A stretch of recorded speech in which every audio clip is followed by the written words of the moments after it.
आपण जेव्हा आपल्या स्वतःच्या चित्तातून विचार करतो तेव्हाच आपले खरे हित साधल्या जाते.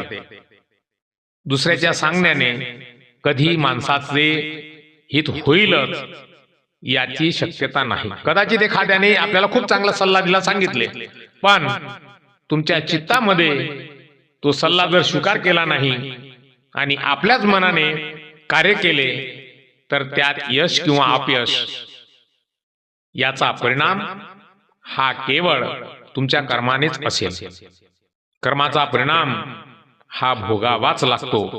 जसे जसे कर्म केले तसे तसे त्याचे परिणाम उत्पन्न होतात आणि ते परिणाम आपल्या जीवनासाठी चांगले किंवा वाईट या मध्ये वर्गीकरण होतात.